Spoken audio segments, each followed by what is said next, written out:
cars are ready, the drivers are ready. We hope you're ready as qualifying is about to begin here in Bahrain.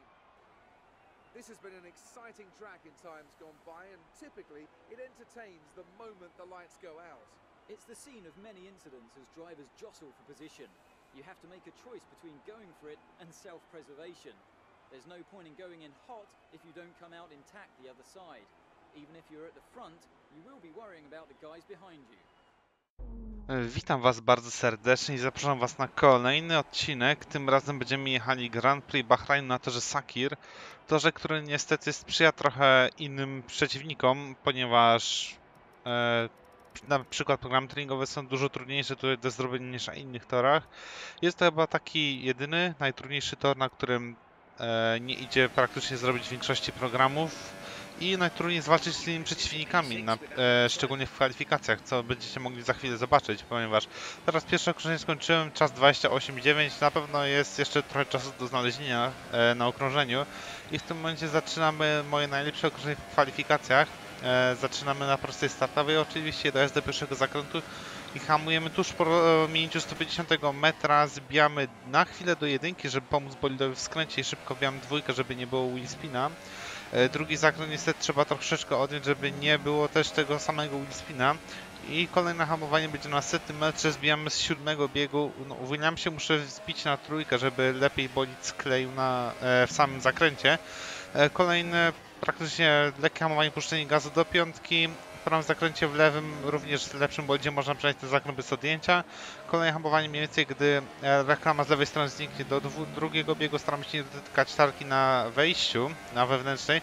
Hamowanie do podwójnego lewego zakrętu zbijamy też do jedynki, żeby pomóc bolidowi w skręcie. Tutaj niestety złapałem lekko tarkę na wewnętrznej i z moich 0,3 zrobiło się nic z całego zysku na okrążeniu, no ale jest jeszcze czas, żeby to naprawić. Kolejny zakręt hamujemy, biorąc tarkę między koła, mniej więcej na 80 metrze, ale niestety za szeroko mnie wyniosło i też to jest kolejna strata czasowa. Najlepiej te dwa lewy i prawy zakręt bez odjęcia zrobić. Kolejny prawy zakręt hamujemy mniej więcej, gdy kończy się drugi sektor. Zbijamy w przypadku Williamsa również do trzeciego biegu. I zostaje nam już tylko tak naprawdę jeden zakręt, hamujemy na 100 metrze, też bierzemy tarkę między koła, żeby mieć lepsze wejście w ten zakręt. I wychodzimy na prostą startową, poprawimy troszeczkę nasz czas okrążenia, ale chyba to nie wystarczy na to, żeby wyjść z Q1. I zostajemy na miejscu 20, tak więc niestety ostatnie miejsce zajmujemy w kwalifikacjach, więc nie udaje się spełnić celu zespołu. Zobaczymy jak poszło Lensowi. No, nie ma go w top 14, no niestety dostaje się do Q2 niestety dla mnie z ostatnim czasem, a gdybym ja nie stracił tych 0,3, to byłbym przed Markusem Erikssonem i byłbym przedostatni na gridzie. No niestety mówi się trudno, takie wyścigi, takie kwalifikacje czasem też będą, znaczy takie w sumie kwalifikacje, wyścigi jeszcze nie wiecie jak mi poszedł, ja już wiem na szczęście. No tu po kolei zdobywam kolejne punkty z zasobów, no, reputacja się nie zmieniła w kwalifikacjach. I za chwilę przejdziemy do wyścigu, tylko zobaczymy co nam ma jeszcze Jeff do powiedzenia. A takie tam pierdoły bym powiedział do przykazania przed wyścigiem, tak więc czytając tą wiadomość przeniesiemy się na start.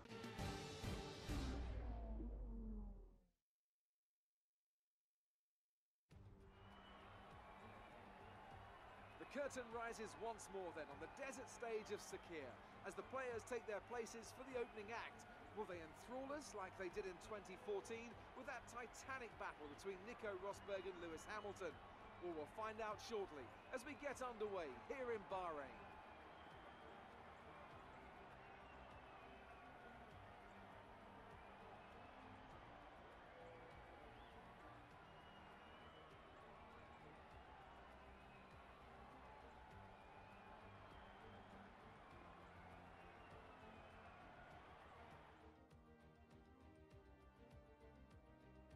Well then, after an exciting qualifying session yesterday, let's take a look at how the cars line up. Sebastian Vettel has a clear track ahead of him today. He starts in pole position, and Kimi Raikkonen completes the front row. Looking down the rest of the grid, we have Bottas, Hamilton, Daniel Ricciardo, and Verstappen, Hülkenberg, Perez, Sainz, and Roman Grosjean, Alonso, Magnussen, Lance Stroll, and Gasly, Leclerc, Hartley, Knight, and Esteban Ocon. Van Dorn and Marcus Ericsson rounds off the grid. Now it's almost time to lights out. So let's go down to the track. No, udaje się startować z miejsca wyższego niż 20, co mnie szczerze mówiąc zdziwiło, ponieważ już kilku kierowców ma kary na starcie do tego wyścigu, a strategia wyścigowa proponowana przez zespół zakładała 2 postoje z super softów, potem 2 razy na softy, ale ja stwierdziłem, że chcę zaryzykować, startując tak daleko i mogąc mieć świeże opony, tak więc bardzo chciałem pojechać strategię soft medium, ponieważ w zeszłej edycji się dawało, tak więc myślę, że w tej również będzie się dało tak przejechać. A tymczasem do wyścigu już ruszyliśmy. Start był taki nie za dobry, ponieważ troszeczkę mną rzucało i nie miałem go idealnego. Tak moment do T1 robi klasycznego dive bomba w stylu poprzedniej F1, ale na szczęście tym razem nie mamy żadnych obrażeń. Tam jeszcze musiałem lekko odbijać prawo, bo Hartley chciał chyba zrobić to samo co ja, ale na szczęście zrezygnował, widząc mnie lecącego za nim w lusterku.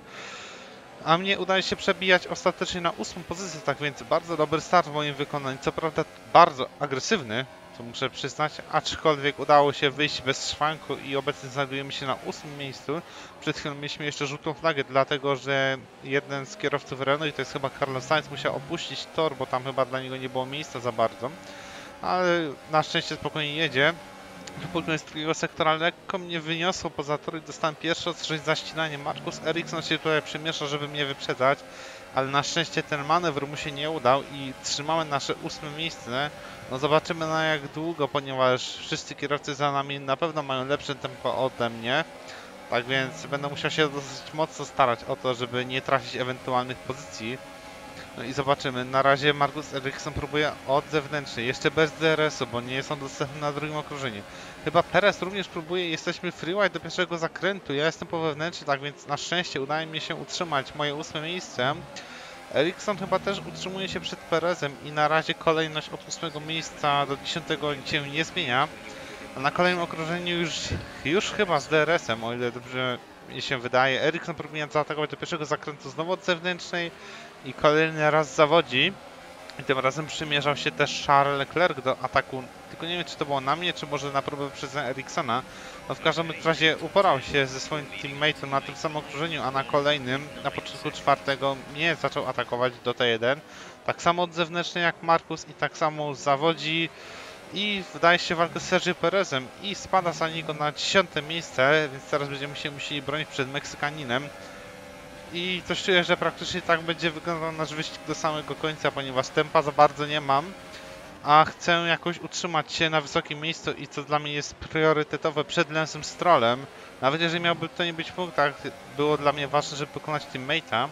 A w międzyczasie wyprzedziliśmy chyba Valtteriego Bottasa.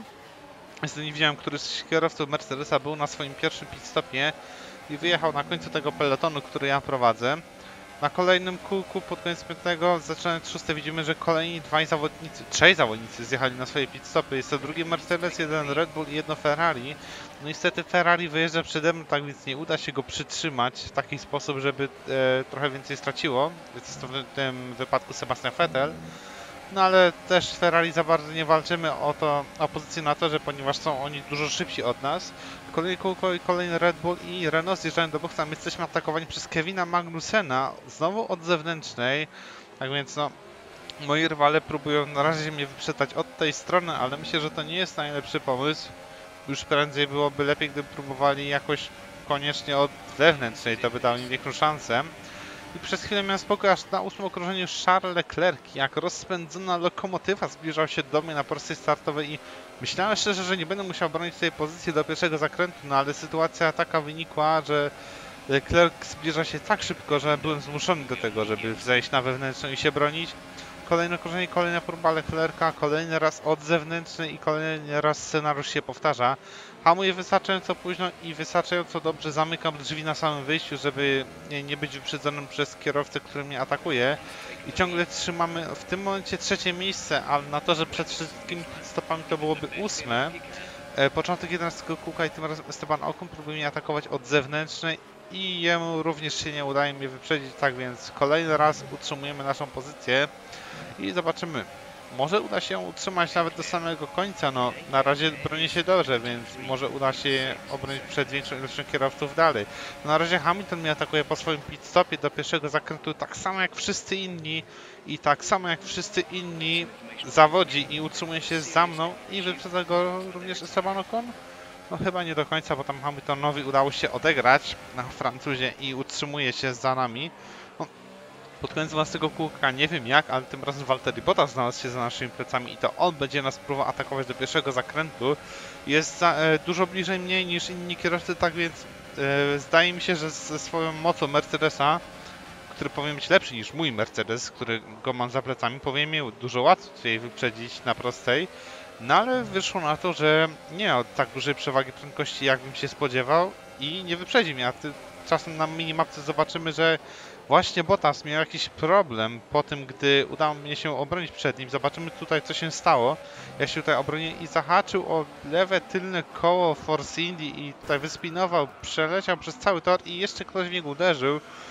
No i niestety padł na Markusa Ericssona, który nie był na pewno przygotowany na to, że Bottas powróci na tor, a nie zatrzyma się poza torem, żeby powrócić do normalnej jazdy. Tak w tym momencie, gdybym ja był tutaj sędzią, to dał karę Bottasowi za to, że powrócił w niebezpieczny sposób. Znaczy, w sumie na torze nie był, ale w niebezpieczny sposób przemieścił się po torze. Coś w stylu Grosjeana z Hiszpanii z tego sezonu, gdy też przeleciał praktycznie z jednej strony toru na drugi i spowodował kolizję, w której odpadły w sumie 3 samochody. Koniec 13 okrążenia, zjeżdżamy na nasz pierwszy i jedyny pit stop, zmieniamy opon z softów na mediumy, wyjeżdżamy z boksów i kolejny raz wyprzedzamy Zaubera przez to, że zghostował i w ten sposób mnie nie wyprzedził i nie wyprzedził mnie, znalazł się za mną i dlatego musiał zwolnić, żeby przestać być duchem i stracił na tym tylko czasu. No cóż, no tylko zyski na tym tak naprawdę. 2 razy zyskam, to śmieszne, jeszcze na Zauberach i w Australii, i w Bahrajnie. 15 kółko i Ocon mnie wyprzedza dużo pewniej niż miało to miejsce na wcześniejszych okrążeniach. Tutaj próbuję kontrolować, niestety dochodzi między nami do kontaktu, ale na szczęście udaje się utrzymać przed Oconem, a ja nie mam żadnego ostrzeżenia w związku z tym, że w niego uderzyłem, tak więc uznałem, że było ostro, ale jeszcze na granicy. Kolejne okrążenie, kolejna próba Ocona. Tutaj chyba też doszło do jeszcze mniejszego kontaktu niż poprzednio i udaje się utrzymać Francuza za nami, a całą sytuację wykorzystał Van Dorn na moment przynajmniej, gdyż też wyprzedził Ocona. Kolejne okrążenie, kolejni kierowcy zjeżdżają do boksu, awansują tym samym na 10. lokatę. No, niestety Sergio Perez utrzymuje się przed nami, bo przed nami też wjechał z boksu i on już sobie odjedzie w silny dal. Kolejne okrążenie i wyprzedza nas Ocon i jeszcze Sainz wyjeżdżający z boksu próbuje mnie wyprzedzić. Z Sainzem się utrzymuje. Ocon jeszcze próbuje się utrzymać przed nami. Mnie udaje się co prawda wyjechać poza tor, ale nie miałem żadnego ostrzeżenia o tym, że wyprzedziłem Ocona w nielegalny sposób, tak więc mogłem normalnie utrzymać swoją pozycję, co mnie lekko zdziwiło, no ale w porządku, no gra mi na to pozwoliła, więc co ja się będę z nią kłócił. Kolejna próba, tym razem ponownie Lewis Hamilton, który jedzie na 2 postoje i za nami utknął. I w tym momencie, wiedząc, że obydwaj nie będziemy już zjeżdżać do boksu, miałem taki mindset, żeby bronić się przed nim jak najdłużej się da, ponieważ normalnie będziemy z nim walczyli o pozycję do samej mety. Z prawej strony mogliście widzieć, jak Lance Stroll wyjeżdża ze swojego boksu i udaje nam się być przed nim, tak więc połowicznie cel jest spełniony, gdyż chciałem być przed Strollem tak bardzo mocno, no ale jeszcze trzeba to dowieść do mety. Ocon próbuje atakować do 4. zakrętu. Ja lekko przestrzeliłem. Ocon mnie wyprzedza, ale Stroll próbuje mnie wyprzedzić po mojej wewnętrznej obecnie. A mówię do prawego zakrętu i nie wiem dlaczego Ocon nie spróbował się mocniej utrzymać w tym zakręcie. Ja zahamowałem dosyć późno, żeby spróbować wjechać z nim side by side w ten zakręt, no ale wyszło tak, że Stroll zrezygnował i całkowicie strzelił za mnie. Tutaj też Stroll jeszcze myślał na tym, że mi wchodzić na wewnętrzną, ale udało mi się być całym bolidem przed nim, weszłem sam na wewnętrzną całkowicie. On odbił do prawej strony i udało mi się utrzymać go za sobą. Nie bez takich małych problemów, no ale tak czy tak się udało. Kolejne okrążenie 21 już i Stroll próbuje atakować tak samo jak inni od zewnętrznej i tak samo jak inni zawodzi i cały czas utrzymuje się za nami. Teraz jeszcze spada za Markusa Ericssona i jest obecnie chyba na 10. miejscu, i dobrze mi się wydaje. I 22 okrążenie tutaj Ericsson lekko we mnie uderza przy walce z Ericssonem. No, szczerze mówiąc miałem wrażenie, że to Ericsson zabójco zahamował i lekko mnie puknął. No tak naprawdę nic wielkiego mi się nie stało, więc nie było nic złego. No tutaj stało się trochę więcej, ponieważ Sainz dosyć mocnym impetem we mnie wjechał. Urwał kawałek przedniego skrzydła i od razu zjeżdża na posty, tak więc no, w tym momencie już nie ma żadnej nadziei na punkt dla Hiszpana. A tym samym Hamilton jest bezpośrednio sam po raz kolejny i to on będzie próbował swojego szczęścia za pierwszego zakrętu od zewnętrznej. No tylko, że jak się atakuje od tej strony, to tego szczęścia trzeba mieć bardzo dużo, żeby kogoś wyprzedzić. No a Hamiltonowi tym razem go również brakło. No więc liczę na to, że uda mi się go utrzymać za sobą do końca. Koniec 24 kółka i Hamilton tak samo mocno we mnie uderza jak Carlos Sainz. Nie rozumiem zupełnie zachowania obydwu moich rywali. Dlaczego tak zrobili? Ponieważ mieli pełno miejsca na zewnętrznej, żeby móc hamować, nie mając nikogo przed sobą, a mimo to postanowili we mnie wjechać, więc nie osądzam ich, ale ich decyzje były głupie. No tutaj w tym momencie kolejny kontakt między mną i Hamiltona. Szczerze mówiąc, tutaj myślę, że ja zawiniłem, bo wydaje mi się, że leciutko na Hamiltona zjechałem i on też zawinił, bo zahamował jak dla mnie trochę za głęboko, no ale kolejność się nie zmieniła, tak więc dalej trzymam się na 8 miejscu, kolejne kółko, tym razem Stroll próbuje i do pierwszego zakrętu on hamuje za mną i we mnie uderza, tak więc no nieładne zachowanie ze strony teammate'a, w taki sposób wyprzedzać kolegę zespołowego, to nie jest miłe i tak nie powinno się robić w ogóle. No więc no, Stroll zachował się trochę bardziej po chamsku, ale dzięki temu urwał kawałek przedniego skrzydła i dzięki temu mogę się za nim utrzymać. Jak również za Hamiltonem, który ma urwane kawałki przedniego skrzydła. Wyprzedzamy Hamiltona i jednocześnie atakujemy Strolla do pierwszego zakrętu od wewnętrznej, tak jak się to powinno robić. I tym samym wracamy na 8 miejsce w klasyfikacji wyścigu. I myślę, że wiedząc, że Hamilton i Stroll mają problemy z przednimi skrzydłami, będzie mi troszeczkę łatwiej się przed nimi utrzymać. Tutaj widzimy, że atakuje nas Hamilton, Strolla już nie widać, ale na miniłapce widzimy 2 czerwone kropki, czyli to Ferrari już będzie nas dublowało. No Stroll został zdublowany przez obydwa czerwone bolidy, tak więc on już na pewno skończy, będąc zdublowanym. I wyszło na to, że ja i Hamilton też będziemy zdublowani. Vettel dubluje mnie na tylnej prostej z DRS-em. Zdecydowałem się go opuścić w taki sposób, żeby nie mieć w ogóle ERS-u i odpaloną ubogą mieszankę, żeby być jak najwolniejszym i żeby Vettel miał jak najmniej roboty. A w długim prawym zakręcie puściłem Raikkonena, dzięki czemu no, też bezpiecznie może pojechać już do mety, gdyż oni kończą w tym momencie wyścig, zostaje im jeden zakręt. Hamilton jest tyle daleko, że mnie już nie zaatakuje, tak więc odpaliłem sobie tryb wyprzedzania na ERS-ie, żeby mieć pewność, że Brytyjczyk do mnie nie dojedzie. Tak więc z przodu Ferrari mają dublet, a my kończymy wyścig na znakomitym 8 miejscu na torze, który w ogóle nam nie sprzyjał. I punkty na tym torze to jest cud. Naprawdę to jest cud, który się wydarzył w tym momencie. No, na pewno pomogło trochę też odpowiednie blokowanie innych rywali, ale myślę, że gdyby trochę lepiej pomyśleli i gdyby w głupi sposób nie wjeżdżali w mój tyłek, to myślę, że spokojnie mogliby mnie powyprzedzać i mógłbym skończyć poza punktami. Kolejna sprawa to strategia, która na pewno odegrała tutaj swoją wielką rolę, ponieważ duża część kierowców pojechała na 2 postoje. Tak więc ci, którzy pojechali na 2 postoje, no musieli liczyć na to, że mnie podetną i wyjadą przede mną ze swoich pitstopów. Dzięki czemu na przykład możemy zobaczyć Gasly'ego, który skończył wyścig na 5. miejscu, a który cały czas jechał za mną, dopóki ja sam nie zjechałem do boksów i udało mu się mnie podciąć i dzięki temu skończył na 5. miejscu. Tak więc kolejny dobry wynik Toro Rosso, ponieważ wydaje mi się, że Gasly w Australii chyba był 4., teraz 5., tak więc no Honda na razie się dobrze spisuje u czerwonych byków z Włoch, bo pamiętam, że Toro Rosso ma swoją siedzibę we Włoszech, nie tak jak Red Bull w Austrii. No i poza tym ktoś tam jeszcze był wysoko, za chwilę zobaczymy. Ktoś, kto był, że tak powiem, nieprzewidziany, żeby skończył wysoko. Na podium obok kierowcy Red Bulla był Max Verstappen, no on na pewno nie był typowany do tego. A Gasly skończył 6., nie 5., to mój błąd. Magnussen w sumie w porządku. No Hamilton, to, że skończył za mną, to już w ogóle jest masakra. Dostałem jeszcze kierowcę dnia, bo pięknie się broniliśmy i udało nam się utrzymać nasze 8. miejsce. No to naprawdę nie była łatwa walka o to, żeby zdobyć te punkty. A widzimy, że Grosjean i Bottas ostatecznie wycofali się z wyścigu. Dlaczego wycofał się Bottas, to szczerze mówiąc nie widziałem, ale informacja o tym, że Grosjean się wycofał, mogliście zobaczyć, bo to było pod koniec 12. okrążenia.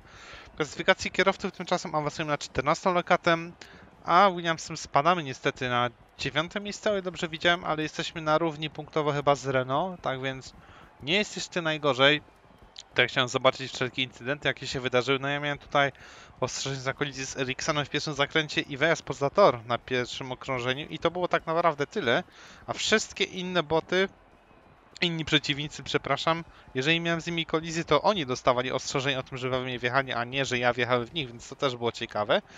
No i możemy zobaczyć, że jestem pierwszym na mecie spośród tych, którzy pojechali na jeden pit stop i widać, że się dało. Esteban Ocon pojechał tak samo jak ja, Stoffel Vandoorne, Fernando Alonso i chyba Marcus Ericsson też.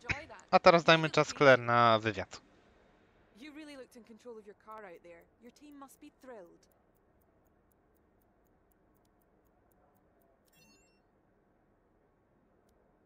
You gained a lot of positions during the race, didn't you?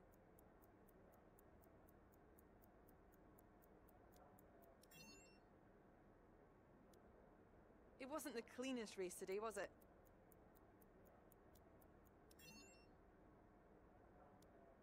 It must be gutting to miss out on a podium due to penalties. Do you think it was the right call by the officials?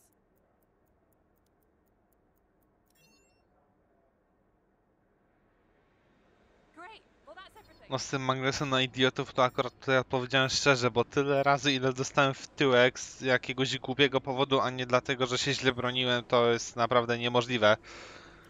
W rywalizacji ze Stoffelem, ze Strollem, tymczasem no niestety jesteśmy na równi, ponieważ Fastlapa miał dużo lepszego ode mnie. Punktów zasobów zgarnęliśmy dosyć sporo, bo udało się spełnić cel zespołu, którym było zrobienie 6 programów treningowych. Tak naprawdę osiągnąłem to już w Melbourne. Tutaj udało mi się osiągnąć 2 tak naprawdę, gdyż zrobiłem tylko aklimatyzację na torze i strategię wyścigową.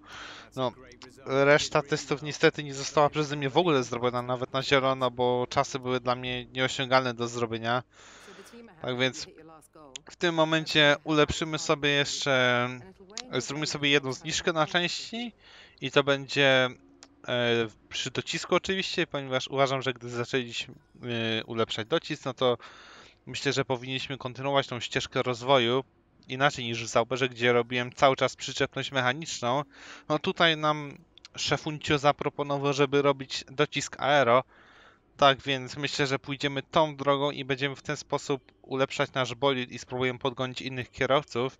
Tutaj jeszcze myślałem, szczerze mówiąc, jak to zrobić z tymi karami i próbowałem zrobić tak, żeby wziąć nowe części i wrócić do pierwszych, ale nie da się tak samo zrobić jak w 2017, żeby tak zrobić i wrócić do pierwszych.